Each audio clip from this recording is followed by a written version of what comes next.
여러분 안녕하십니까? 현재 전 국민의 88%에만 해당되고 있는 국민지원금이 당진시를 제외한 충남 전역에서 100% 지급됩니다. 몇몇 시군들이 전면 지원을 결정하고 최대 기초단체인 천안시까지 충남도에 도비 지원을 요청하자 결국 100%를 선택한 겁니다.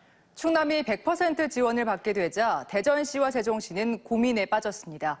강진원 기자가 보도합니다. 양승조 충남지사는 시장 군수들과 함께 기자회견을 갖고 코로나19 국민지원금을 100% 지급하겠다고 말했습니다. 지원 기준에 해당하지 않아도 도와 시군이 50%씩 부담해 25만 원을 주기로 합의한 겁니다. 이번 상생 국민연금 추가 지원 결정의 가장 큰 이유는 지원금 이름처럼 상생해 있습니다. 보편적 복지와 선별적 복지를 떠나 도내 시군 간 불균형과 불평등이 발생해서는 안 된다는 데 뜻을 모은 것입니다. 이에 따라 추가 지급이 예정된 충남도민은 전체 12.4%인 26만 2천 명에 25만 원씩 656억 원이며 도와 시군이 각각 328억 원씩 부담합니다. 광역단체가 100% 지급을 결정한 건 경기도에 이어 충남도가 두 번째입니다. 논산시 등 8개 시군이 100% 지원을 천명했고 최대 기초단체인 천안시도 전면 지급을 위해 충남도에 예산 지원을 요청하자 선별 지원을 고수했던 양 지사가 형평성을 들어 입장을 바꾼 겁니다.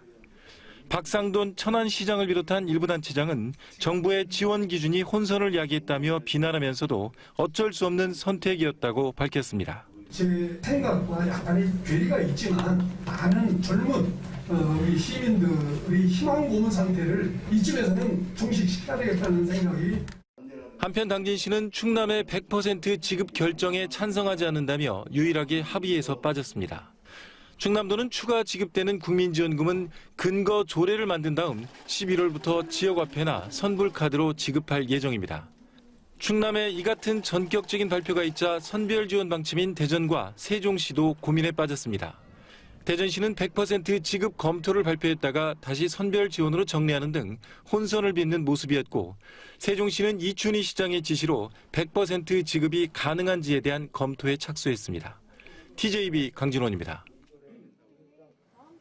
다음 달부터 초등학교 6학년부터 고등학교 2학년까지에 대한 백신 접종이 자발적 동의 아래 개별적으로 시작됩니다.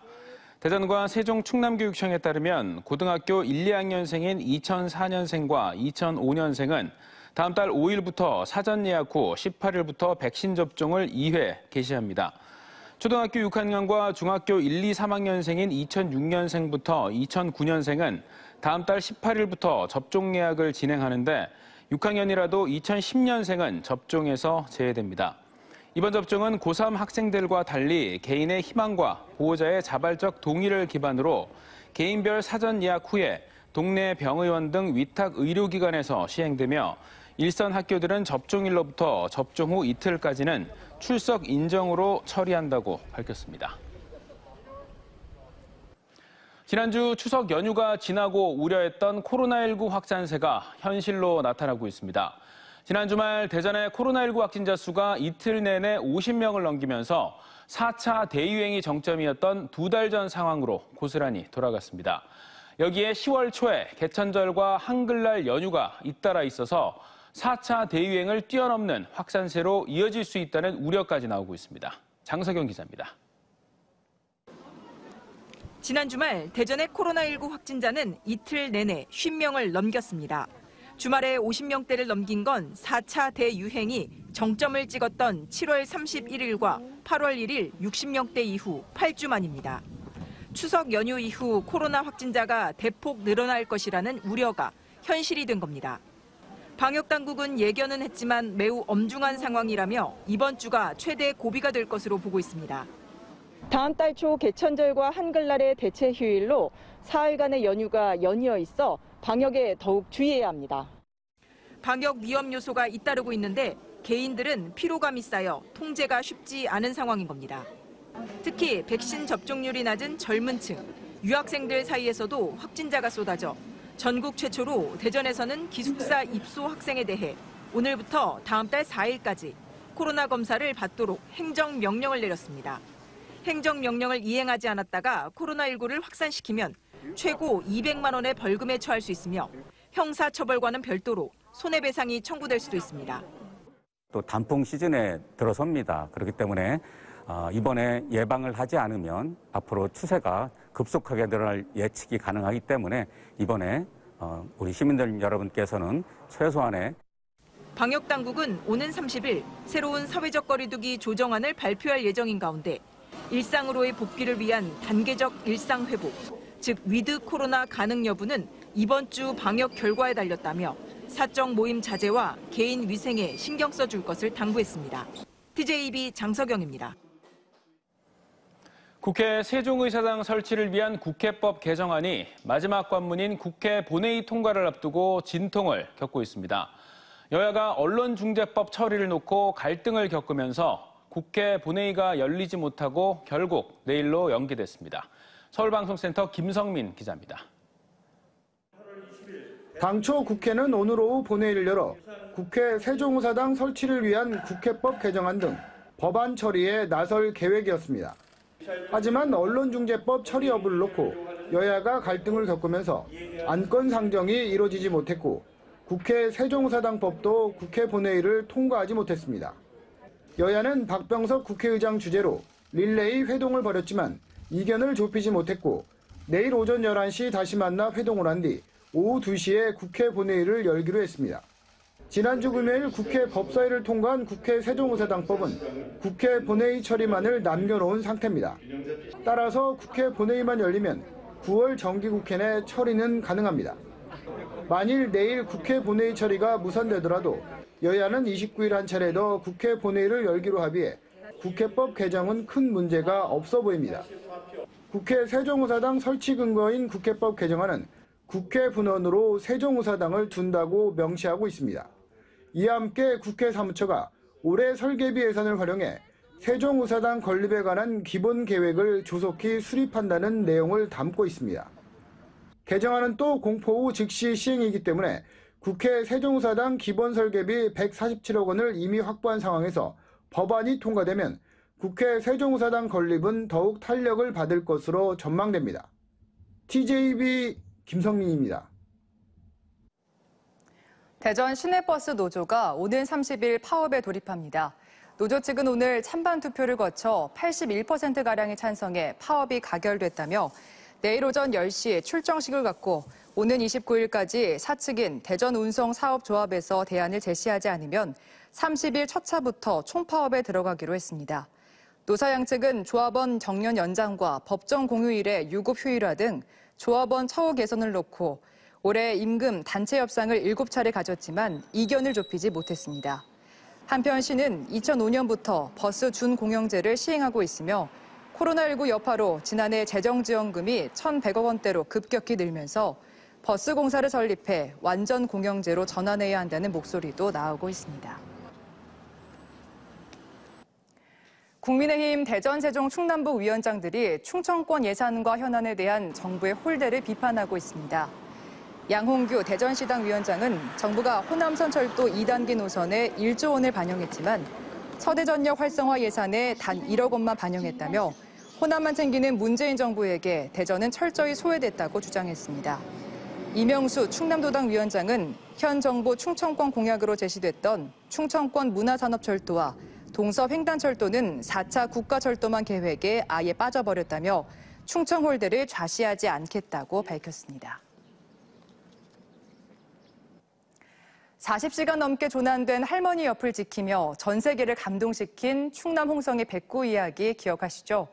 홍성군은 예부터 의로운 동물 이야기가 지역 설화로 내려와 동상까지 세워진 지역인데요. 이번 백구 이야기를 계기로 충의를 넘어 충견의 고장으로까지 명성을 얻고 있습니다. 군에서도 반려동물을 위한 다양한 문화를 만들어 나갈 계획입니다. 김철진 기자입니다. 늠름한 모습으로 주인 옆에 서 있는 한 마리에게 주인이 잠든 언덕에 불이 나자 온몸에 물을 묻혀 주인을 구한 설화로 유명한 홍성의 의로운 개이동상 의견비입니다. 지난달 할머니를 구한 백구 이야기가 화제가 되면서 홍성 지역에 내려오던 의로운 동물들의 설화도 함께 주목받고 있습니다. 백구와 같은 이런 동물 보온담 이야기가 또 여러 곳 있습니다. 노루가 잡아준 묘자리, 호랑이가 잡아준 묘자리, 역제방죽, 의견설화, 이 동물 보온담이 이렇게 많이 있는데 지역에 전해지는 동물 보온담에 현대판 의로운견, 백구 이야기까지 더해지며 충의의 고장 홍성의 또 다른 상징이 될 수 있다는 목소리가 나옵니다. 특히 홍성 의견설화와 유사한 오수 의견설화를 바탕으로 반려동물의 성지로 자리 잡은 전라북도 임실군 사례도 주목받고 있습니다. 임실군은 설화를 기반으로 각종 동물 헬스케어 사업을 추진하며 전국 최대 규모 반려동물 추모공원 등이 자리 잡았습니다. 각종 동물 보온 설화를 보유한 홍성군 역시 관련 컨텐츠가 충분하다는 판단 아래 반려동물을 위한 센터와 보호소 등을 건립하기로 했습니다.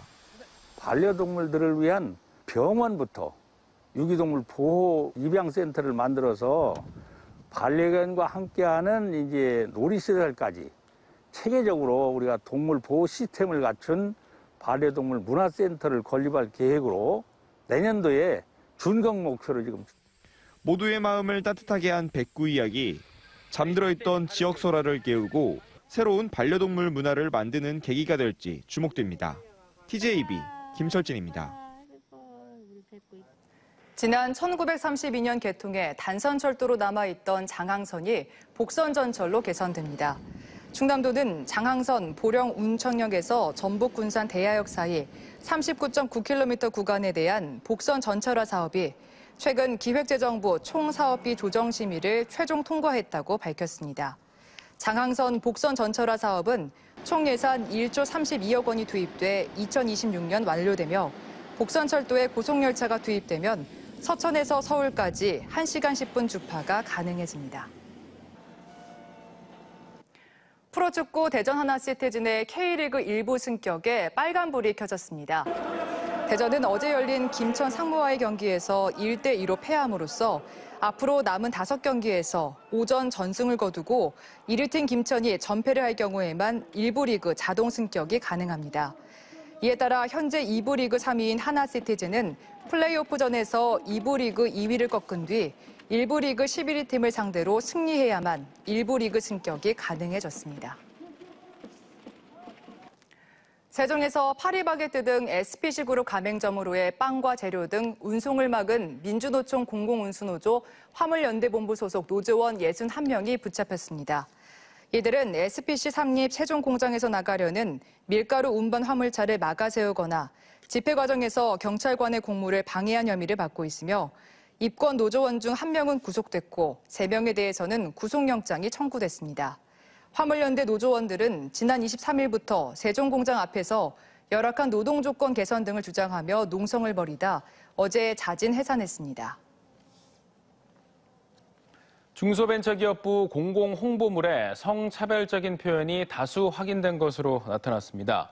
민주당 황운하 의원은 국가인권위원회가 실시한 실태조사에 따르면 중기부는 미용사를 여성, 전문직인 판사와 의사를 남성의 그림으로 표현하고 여성 표적 범죄를 감정에 휘둘려 발생하는 우발적인 범죄로 규정하는 등 18개 부처 가운데 성차별적 표현이 가장 많았다고 밝혔습니다. 황 의원은 중기부 보도자료와 포스터 등 홍보물 100여 건에서 혐오와 차별 표현이 사용됐다며 시정을 촉구했습니다. 은퇴한 탐지견 23마리가 오늘부터 다음 달 8일까지 일반에 분양됩니다. 이번 분양견들은 전국의 공항과 항만 세관 현장에서 마약 탐지견으로 활약하다 은퇴한 강아지들입니다.